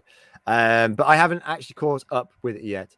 The only show, I'll be honest with you, that I've been keeping up with on a weekly basis, I haven't been doing any reviewing on it or anything like that, like, because I'm a bit unstuck.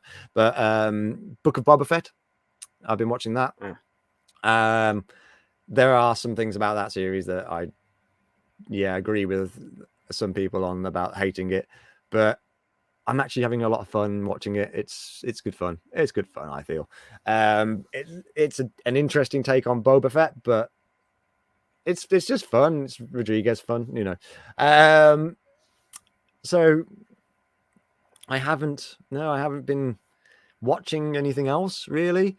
I don't know as well if, like, you know, the whole thing with the DC thing happening and, like, you know, in the background and stuff, I don't know, subconsciously that's kind of put me off a bit, because that happened with Loki, because of the shit that was going on with Marvel and stuff like that, and all the stuff I was hearing in regards to news and everything like that kind of put me off watching Loki for a while. But then I ended up watching the whole series and I really enjoyed it. So again, I'll pick up Peacemaker this week. Yeah, I'll pick up Peacemaker this week, and then next weekend I'll have a bit more of an opinion on it. I'll have a bit more of an opinion. Have you been watching it yourself, Stephen?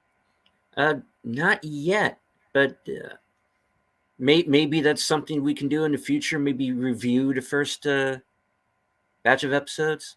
Sounds good. Yeah, I'm up for that. Sounds like it could be fun. Something to talk about. because I've been hearing good things from, including good reviews from people who I thought would go in and hating on it. That's always a good sign. So that's a good sign. Yeah. Definitely a good sign. Answer Carl's question. Are you looking forward to Jackass Forever? Dude, I am of the generation of Jackass. Like, you know, when Jackass came out, like I picked up my video camera and went and made my own Jackasses. And Jackass is a film series that I've seen every single film at the cinema. The first Jackass movie, oh god, all right. When that came out, obviously I was just a crazy teenager, and me and a bunch of my friends went to go and see Jackass, the first film when it came out. And before we went to go see it, we decided to eat a shitload of space cakes. As you do when you're a teenager, you know, because so the first Jackass film for me was probably one of the funniest films I've ever seen in my entire life at a cinema, purely because I was high as a kite on space cakes. So yeah, I did see the trailer. I saw the final trailer as well, because this was originally meant to come out on my birthday last year, Jackass Forever. But obviously, due to the coup, they delayed it. But yeah, and I watched the final. I saw the final trailer when I went to go see Scream, and the final trailer for that. Like Age Boomer here, so yeah, he saw that too, and also the trailer for Moonfall. I saw that at Scream as well. Part with the bear made me uneasy. I know, dude. They got Jackass Forever is going to be insane, like insane. They are never going to be able to do anything like this after this now. Like, this is definitely the last of it, because they're all way too old to be doing this shit to themselves.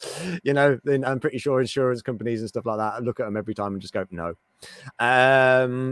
So yeah, in regards to that, yeah, I am looking forward to Jackass, Carl, and Moonfall as well. I'm curious to see what that's about. That looks like dumb fun, but again, Roland Emmerich blowing the world up. Not like we haven't seen that before. But yeah, the trailer for Moonfall, it looks like it's got some good comedic elements to it. That's why I'm kind of curious that it doesn't look like it's going to take itself too seriously. So yeah, I'm looking forward to both of those, Carl. And yes, Boomer, I agree. That bear thing made me feel pretty uneasy as well. Right, okay. So John Cena and Alison Brie in a new buddy comedy film coming up. So yeah, something to look forward to. There we go. And yes, me and you get a little comedy with our action here. With Peacemaker and with this new film, and we've got. I am not per se a fan of Jackass, but I'm sort of curious about this one. I might go see it. Yeah, like I say, Jackass, one of those things. It's, I don't know what they tapped into the whole people laughing at other people's demise thing, you know. Yeah. Because and little confession to make here, I am probably the one person on the face of the planet who liked Action Point. Action Point. His Johnny Knoxville's previous movie. Was that an action film? Was it? Or was it more of just a stunt film again? It is a stunt film, but it had a plot to it. Oh, and it's based somewhat on a true story. Did you see a documentary on HBO Max called Class Action Park? I haven't seen it, but I know of it though, because it has been mentioned to me. Action Point is basically a fictionalized version. Okay, that's interesting. What happened at the True Life Park, and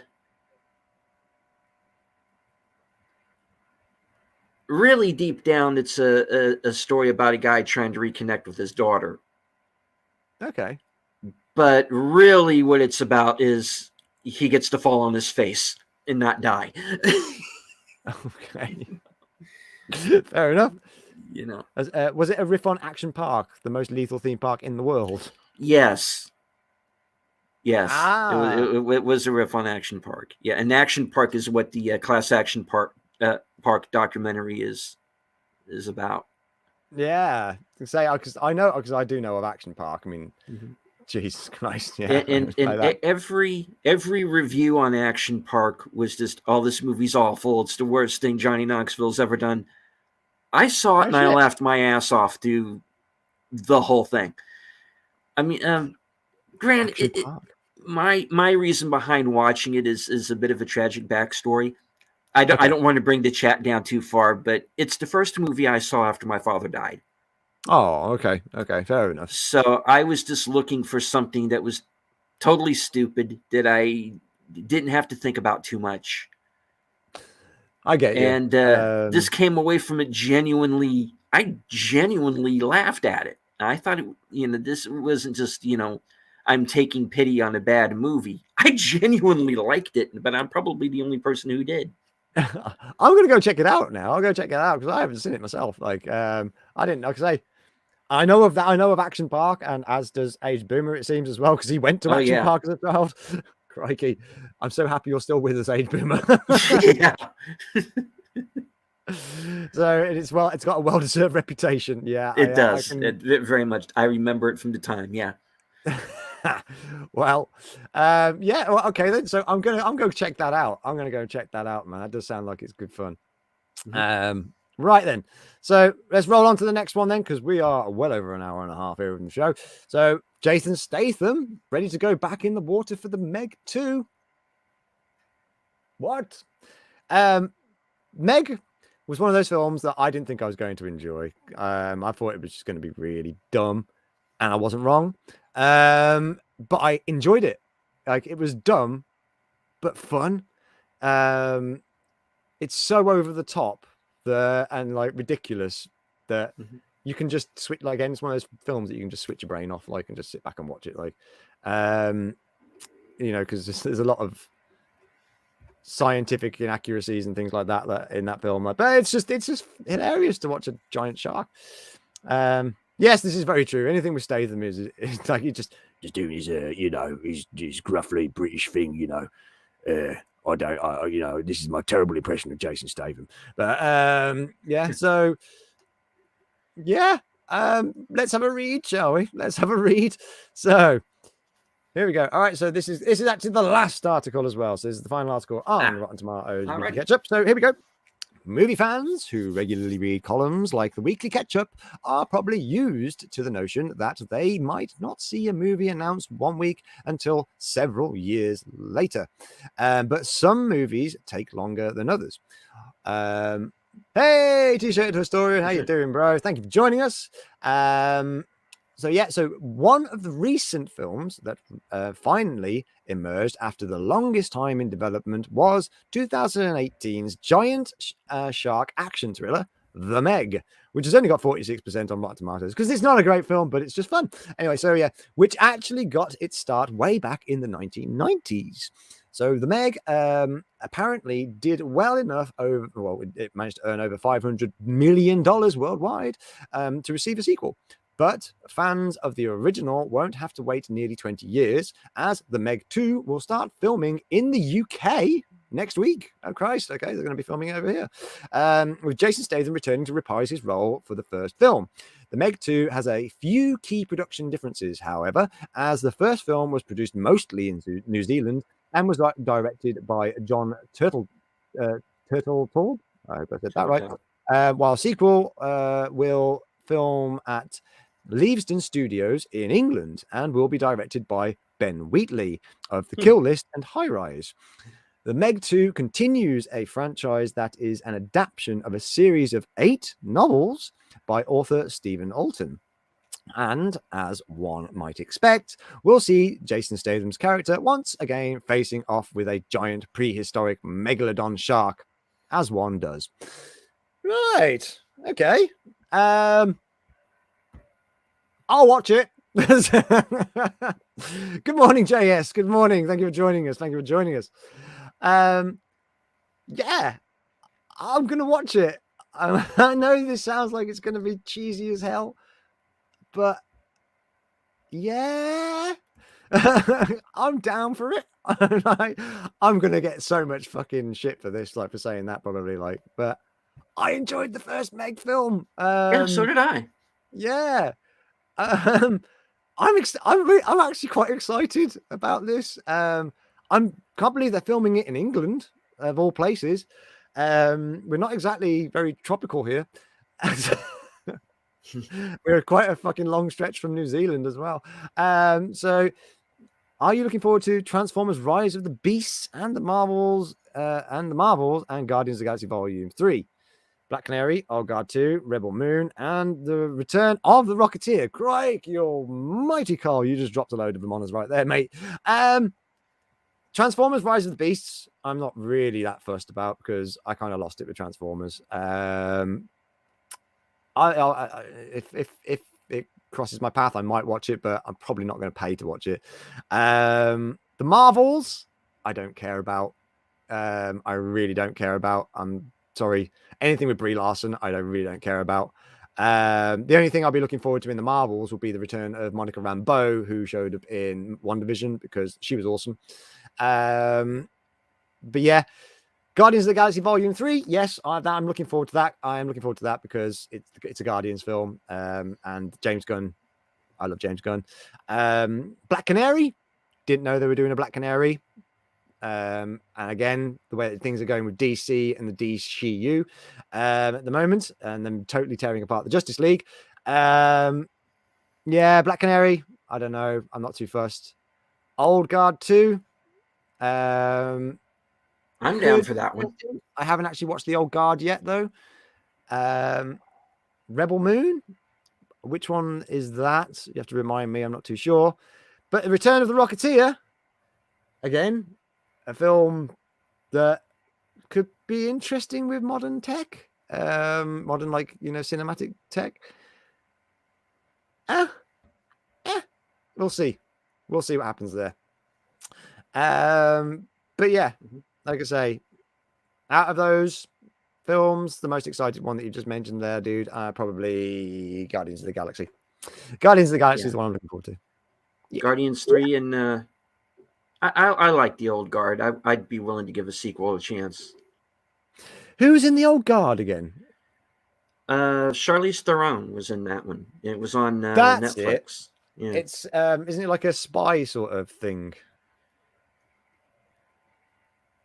Oh no, in a manner of speaking, well, I mean, there was some spy elements to it. Basically, they're immortal warriors. Okay. Yeah, and they go from war to war. Oh. And then they decide to go into business for themselves. It's based off the graphic novel series. So. Okay, worth a watch then. I thought so. Yeah.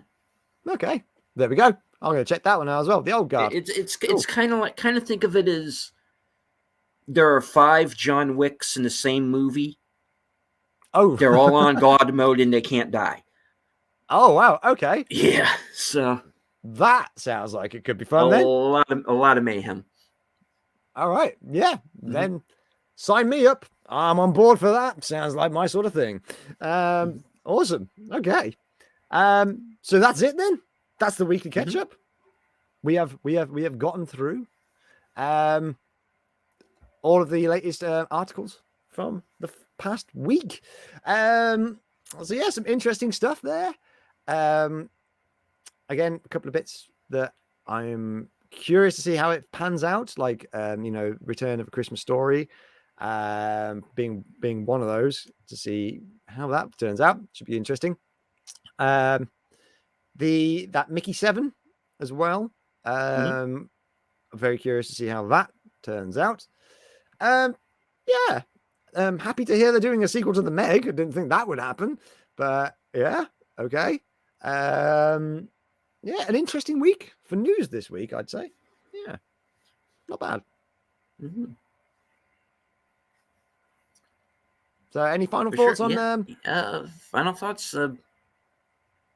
Looking forward to Guardians 3, Old Guard 2, Mickey 7, Meg 2, especially now that we're finding out Ben Wheatley is directing. I wouldn't have expected that from him, but no, dude. Yeah, he could put a different spin on it. Yeah, and the fact they're filming it over in the UK, I'm wondering if it's going to be like an Atlantic sort of tale this time rather than Pacific. Could be. Who knows? Who knows? So yeah, curious, but yeah, curious. Nice to know that, you know, a big film like that's being filmed in England at the moment. Like England seems to be getting quite a lot of films recently. I'm noticing this. It's like just as I want to get the hell out of this country, like all of a sudden the films start filming. I don't know what's going on. Anyway, but yeah, okay. I think I'm in the same boat as you there, dude. I'm excited for it to see those things happening. Curious to see what the outcome's going to be. There's a couple to watch, especially with like casting announcements and things upcoming. So yeah, definitely a good week. So there's some things to keep an eye on coming up. Looks like me and you are going to do a Peacemaker review then, I guess, then, Stephen. So so look forward to that. We're going to, yeah, dude. Episode 4 just dropped, and we've got some catching up to do. So yeah, definitely. So yeah, I'm gonna get on that. Like, definitely go and check that out. So yeah, a great week, I'd say. A great week. Like I say, yes, Brandon is live very, very soon, or if in he's not live, about 25 or so minutes. Okay, so yeah. we're So gonna... yeah, at noon then, Central. He'll be on. Yeah, go over to Brandon's channel, drop into the chat. If you're coming from our chat, show some love. I definitely will be saying hi. But yeah, a great week. I'm happy week, happy days. I've got some thing coming up as well. I've got a new vlog video coming. I'm not going to say what it is because I don't want to ruin the surprise. But yeah, keep an eye on this channel, people. Okay, what else have I got going on? Again, don't want to say too much because I've got a lot of surprising things happening coming up. Like, so, yeah, Stephen, what you got going on then this week? I am going to be on Rambling Canucks karaoke Saturday night tonight at 10 p.m. Eastern Standard Time. And tomorrow afternoon, I am going to be joining Jedi Bill 797, and we are going to be talking about the classic John Wayne film, The Searchers. And okay. Also go to Troy Pacelli's channel.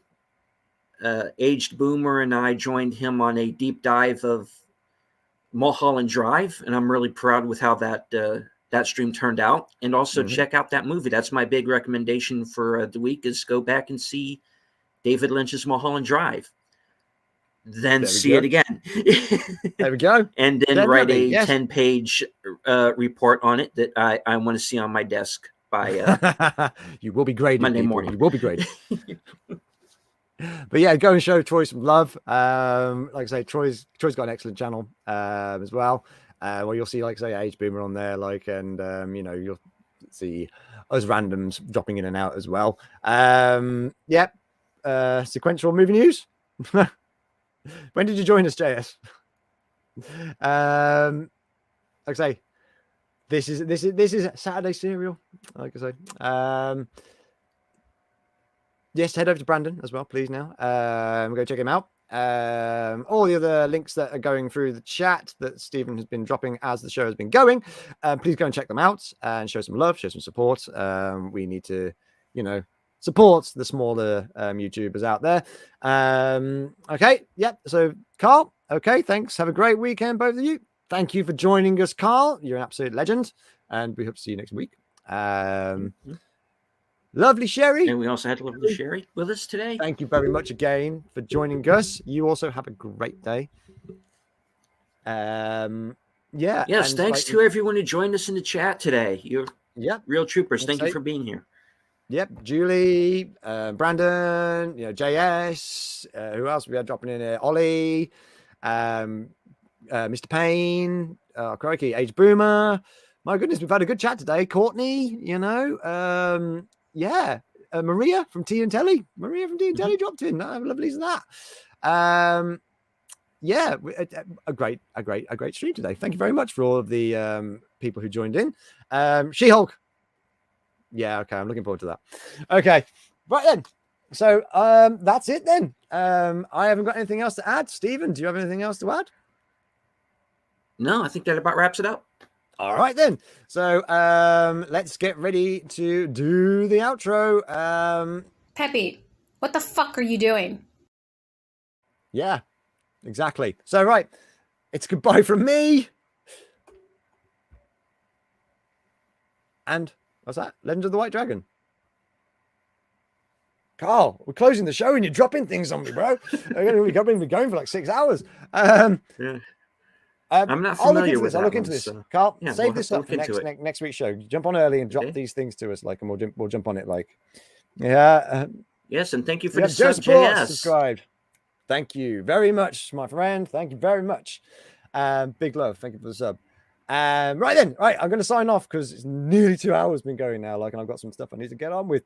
Okay then, so yes, big love from me. Big love from Stephen. Take care, everyone, and thank you for being here. And we will be back next week. Nice, nice. Okay then, peace and love, everybody. Bye. I like it a lot.